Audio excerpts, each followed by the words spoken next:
Hello दोस्तों, स्वागत है हमारे चैनल ज्ञानवर्धन पर। मैं हूं कार्तिक। दोस्तों, आज की हमारी वीडियो का टॉपिक है 21 टाइप्स ऑफ डिसेबिलिटी। चलिए दोस्तों, कुछ बात करते हैं, कुछ खास करते हैं, फिर एक नई शुरुआत करते हैं। कोई भी जो कानून होता है वो सबसे पहले संसद में लाया जाता है, चाहे वो डिसेबिलिटी एक्ट के बारे में हम जो पढ़ रहे हैं या किसी भी एक्ट के बारे में, और उसे राज्यसभा लोकसभा में हमारे द्वारा निर्वाचित सदस्यों द्वारा पारित किया जाता है और अंत में राष्ट्रपति द्वारा उसे मान्यता प्राप्त होती है और उस पर हस्ताक्षर होते हैं और वह कानून देश में लागू हो जाता है। दोस्तों, यह कानून केंद्र सरकार द्वारा भी लाया जा सकता है और राज्य सरकार द्वारा भी, बशर्ते कि वो अपनी अपनी सूचियों में उनका जिक्र होना चाहिए। जैसे राज्य सूची पे और समवर्ती सूची पे राज्य शासन यानी कि स्टेट गवर्नमेंट रूल बना सकती है, और सिर्फ जो केंद्र सूची होती है उस पर केंद्र सरकार का ही हक होता है नियम बनाने का। और समवर्ती सूची दोनों राज्य और केंद्र दोनों आपस में कोई भी जो उचित समझे बनाया जा सकता है। एक बात और जान लेते हैं दोस्तों, अगर राज्य सरकार कोई कानून बनाती है और उसी विषय पर अगर केंद्र सरकार भी कानून बना देती है तो राज्य का कानून निरस्त हो जाता है और केंद्र सरकार का कानून ही अंत में मान्य होता है। दोस्तों, बात कर लेते हैं डिसेबिलिटी एक्ट 1995 के बारे में। इसका नाम था निःशक्त व्यक्ति समान अवसर अधिकार संरक्षण और पूर्ण भागीदारी अधिनियम 1995। इसमें 7 अलग अलग प्रकार के दिव्यांगों के बारे में जिक्र किया गया था, जिसमें से पहला है अंधता यानी कि ब्लाइंडनेस, दूसरा था लो विज़न यानी कि कम दृष्टि, तीसरा था कुष्ठ रोग मुक्त व्यक्ति यानी लेप्रोसी क्योर्ड पर्सन, चौथा है श्रवण शक्ति का ह्रास यानी कि हेयरिंग इम्पेयरमेंट जिसको आप बहरा भी बोलते हैं, पांचवा है चलन निशक्तता यानी लोकोमोटर डिसेबिलिटी, छठवा है मानसिक मंदता यानी कि मेंटल रिटार्डेशन, और जो सातवां जो आखिरी है वो था मानसिक रुग्णता यानी कि मेंटल इलनेस। दोस्तों, इन सभी कैटेगरी में अगर कोई व्यक्ति 40% से अधिक अगर प्रभावित होता है तो उसको डिसेबल्ड व्यक्ति माना जाता है। गवर्नमेंट ऑफ इंडिया के हिसाब से अगर कोई व्यक्ति 80% से अधिक प्रभावित है किसी रोग से इन सभी कैटेगरीज में, तो उसे सीवियर डिसेबिलिटी का दर्जा मिलता है। अब बात करते हैं दोस्तों आरक्षण के बारे में। तो इस एक्ट के अनुसार दिव्यांगजनों को 3% का आरक्षण सरकारी नौकरियों और अदर इंस्टीट्यूशन में दिया गया था, जिनको 3 कैटेगरी में डिवाइड किया गया था और 1% का के हिसाब से उनको आरक्षण दिया गया था। जो इस प्रकार कैटेगरी है दोस्तों, पहला है ब्लाइंडनेस और लो विज़न, इन दोनों को 1% का दिया गया था।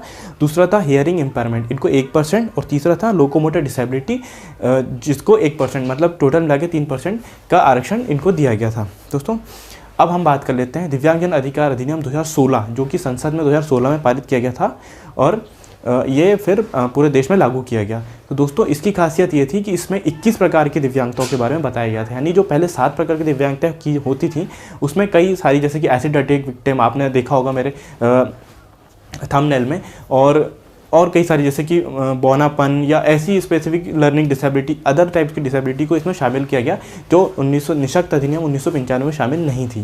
तो दोस्तों, इसके बारे में हम लोग जान लेते हैं। तो इसमें पहली जो दिव्यांगता है जो कि हमारे 1995 के एक्ट में भी थी वो थी चलन संबंधी दिव्यांगता यानी कि लोकोमोटर डिसेबिलिटी। दूसरा इसमें है मांसपेशी दुर्विकास यानी कि मस्कुलर डिस्ट्रॉफी। तीसरा है दोस्तों ठीक किया हुआ कुष्ठ।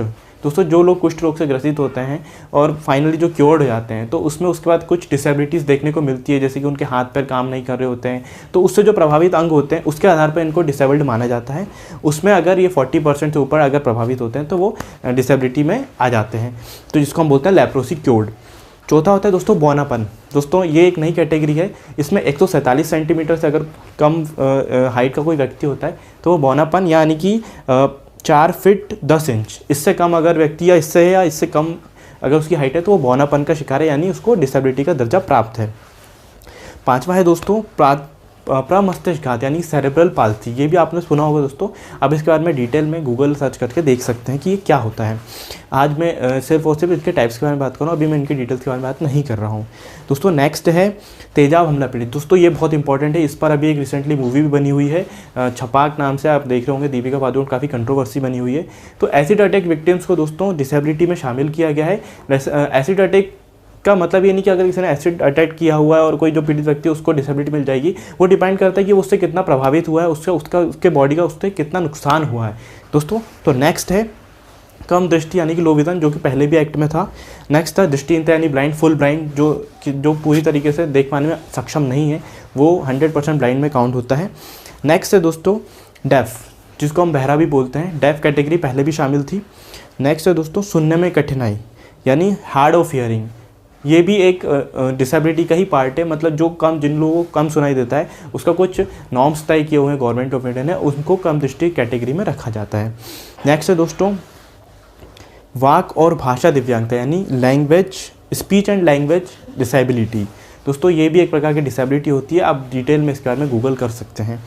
नेक्स्ट होता है दोस्तों बौद्धिक दिव्यांगता यानी इंटेलेक्चुअल दिव्यांगता, यानी कि जो मानसिक टाइप से जो बीमारी होती है उसी का ये एक पार्ट होता है। नेक्स्ट होता है दोस्तों विशिष्ट शिक्षण दिव्यांगता यानी स्पेसिफिक लर्निंग डिसेबिलिटी। ये एक प्रकार की डिसेबिलिटी हो जिसमें कुछ सीखने की क्षमता के बारे में इसके बारे में जिक्र किया गया है, ये उसी प्रकार की कैटेगरी होती है। नेक्स्ट होता है दोस्तों मानसिक रुग्णता यानी कि मेंटल इलनेस, जो कि पिछले एक्ट में भी हम लोग पढ़ चुके हैं, इसके बारे में इसका जिक्र था। नेक्स्ट है दोस्तों चिरकालिक तंत्रिक दशा यानी कि क्रॉनिक न्यूरोलॉजिकल कंडीशंस, ये भी मेडिकल टर्म में एक प्रकार की डिसेबिलिटी होती है, ये भी इसको भी इसमें शामिल किया गया है। नेक्स्ट है बहुस्क्लेरोसिस यानी कि मल्टीपल स्क्लेरोसिस। नेक्स्ट है पार्किंसन रोग। दोस्तों आपने सुना होगा पार्किंसन रोग के बारे में, स्पेशली जो ओल्ड एज पीपल होते हैं उनको ये बीमारी होती है, कभी कभी बचपन में भी ये बीमारी हो जाती है, तो पार्किंसंस है। फिर नेक्स्ट है हीमोफीलिया। दोस्तों ये बहुत इंपॉर्टेंट है, ये ब्लड से रिलेटेड डिसेबिलिटी होती है हीमोफीलिया, जिसमें ब्लड जो क्लॉटिंग होती है ना दोस्तों वो नहीं बन पाता है, उसको ये बोलते हैं हीमोफीलिया। नेक्स्ट होता है दोस्तों थैलेसीमिया, ये भी ब्लड से रिलेटेड डिसऑर्डर है, ये भी उसी कैटेगरी में आता है। ब्लड से रिलेटेड टाइप की डिसेबिलिटी रखा है कि इंसान इससे कितना प्रभावित है, उसकी बॉडी कितनी प्रभावित हुई है, ये थैलेसीमिया उस चीज़ को बताया जाता है। हीमोग्लोबिन की कमी आपने सुना होगा दोस्तों, आप इसके बारे में डिटेल में पढ़ सकते हैं गूगल पे करके। नेक्स्ट है सिकल सेल डिसीज़ यानी कि सिकल सेल डिसीज़ है, ये भी एक प्रकार की ब्लड से रिलेटेड डिसेबिलिटी होती है दोस्तों। तो दोस्तों अब हम बात करते हैं इन जो 21 टाइप्स ऑफ डिसेबिलिटी है, इसमें अगर कोई व्यक्ति 40% से अधिक प्रभावित होता है तो उसको दिव्यांगता की श्रेणी में रखा जाता है। ठीक है दोस्तों, अब हम लोग बात कर लेते हैं, जैसे कि मैं पहले बता चुका हूँ 80% से ऊपर वालों को सीवियर डिसेबिलिटी के रूप में माना जाता है और उसमें उनका अलग टाइप का प्रावधान होता है। जैसे कोई ना कोई योजना है जो अगर सेंट्रल और स्टेट गवर्नमेंट चल रही होती है, तो स्पेशली सेंट्रल गवर्नमेंट की जो स्कीम्स है वो 80% से हायर डिसेबल्ड लोगों के लिए स्पेशली चलाई जाती है, क्योंकि वो बहुत ज़्यादा डिसेबल्ड हैं। बशर्ते कि 40% तक से ऊपर और 80% से कम के जो डिसेबल्ड्स होते हैं वो थोड़े बहुत सक्षम होते हैं कुछ काम करने के लिए, इसलिए शायद उन लोगों को इसमें दर्जा नहीं दिया जाता है। पर अलग अलग राज्य सरकारों द्वारा 40% से ऊपर को दिव्यांग मानकर उनके ऊपर योजनाएँ चलाई जाती हैं। दोस्तों अब हम लोग बात करते हैं इनके आरक्षण के बारे में। तो सेंट्रल गवर्नमेंट ने 4% मिनिमम इस एक्ट में प्रावधान रखा गया डिसेबिलिटी के लिए, जो कि 4 कैटेगरी में डिवाइड किया गया है। 5 कैटेगरी में किया गया है, लेकिन उनको 4 कैटेगरी में हमारी जो स्टेट गवर्नमेंट यानी मध्य प्रदेश है वो 6% का आरक्षण देती है, क्योंकि प्रावधान ये रखा गया है कि स्टेट गवर्नमेंट अपने हिसाब से आरक्षण को संबंधी प्रावधान बढ़ा भी सकती है। तो जो सेंट्रल का नियम है वो 4% बोलता है और जो हमारे स्टेट यानी MP गवर्नमेंट का जो नियम है वो 6% बोलता है। तो इसको डिवाइड किया गया है दोस्तों, पहला दृष्टिबाधित या कम दृष्टि में, दूसरा है बहरे और कम सुनने वाले, तीसरा है लोकोमोटर डिसेबिलिटी, इसमें शामिल है दोस्तों सेरेब्रल पाल्सी, कुष्ठ रोग, मुक्त व्यक्ति, बौनापन से ग्रसित, एसिड एक्ट विक्टिम है और मस्कुलर डिस्ट्रॉफी इसमें शामिल है। और जो चौथी कैटेगरी दोस्तों वो ऑटिज्म, बौद्धिक दिव्यांगता, स्पेसिफिक लर्निंग डिसेबिलिटी और मानसिक बीमारी। और 5वीं जो है बहुदिव्यांगता। बहुदिव्यांगता वो होती है दोस्तों जो एक से अधिक दिव्यांगता से ग्रसित होते हैं वो लोग, उनको बहुदिव्यांगता बोला जाता है। तो दोस्तों इन 4 टाइप की कैटेगरी में 1.5% हमारी स्टेट गवर्नमेंट ने दिया हुआ है, मध्य प्रदेश सरकार ने, और सेंट्रल गवर्नमेंट 1% के हिसाब से इनको आरक्षण प्रदान करती है दोस्तों। तो दोस्तों ये थे 21 टाइप्स ऑफ डिसेबिलिटी के बारे में, कम से कम जितना मैं कोशिश कर सकता था उतना मैंने किया है। तो दोस्तों ये था आज की हमारी वीडियो का टॉपिक 21 टाइप्स ऑफ डिसेबिलिटी, क्योंकि जहाँ तक मुझे पता है और मैं भी इससे पहले बिल्कुल अनभिज्ञ था इसके बारे में कि इतनी टाइप की डिसेबिलिटीज़ भी होती हैं। जब मैंने इसके बारे में गूगल किया, काफ़ी ज़्यादा मतलब इसके बारे में इन्फॉर्मेशन जुटाई मैंने, तब जाके मुझे पता चला कि ये 21 टाइप्स ऑफ डिसेबिलिटीज़ होती हैं और ये हम सभी को जानना बहुत ज़रूरी है। और गवर्नमेंट ऑफ इंडिया ने सरकारों को इसमें निर्देश भी दिए हैं कि इस एक्ट का ज़्यादा से ज़्यादा प्रचार प्रसार करें। तो दोस्तों इसका मतलब ये है कि हम दिव्यांगता के बारे में जानें और उनको दिव्यांगजनों को प्रोत्साहित करें, और अगर हमारे आसपास कोई इन दिव्यांगताओं से ग्रसित है तो उसकी हम लोग मदद कर पाएँ, जो भी सरकारी सुविधाओं का लाभ है उनको मिल सके दोस्तों। तो मैं चाहूँगा कि आप इस वीडियो को ज़्यादा से ज़्यादा शेयर करें, ताकि आपके आसपास होने वाले जितने भी दिव्यांगजन लोग हैं, जितने भी विकलांग लोग हैं, उनको इन सरकारी सुविधाओं का लाभ मिल सके। दोस्तों इसका एक दूसरा तरीका ये है कि आप अगर कोई व्यक्ति दिव्यांग है या उसे लगता है कि वो किसी तरीके से डिसेबिलिटी से ग्रसित है, तो वो नज़दीकी अपने अस्पताल जाएं, जो कि जिला अस्पताल होते हैं, वहाँ जाकर मेडिकल ऑफिसर से अपनी जांच कराएं और वहाँ एक दिव्यांगता प्रमाण पत्र प्रदान किया जाता है, जो ये निर्धारित करता है कि आप किस डिसेबिलिटी से और कितने % डिसेबिलिटी से ग्रसित हैं। दोस्तों। और इसी के आधार पर गवर्नमेंट ऑफ इंडिया ने एक यूडीआईडी प्रोजेक्ट चलाया है, यानी कि यूनिक डिसेबिलिटी आईडी कार्ड।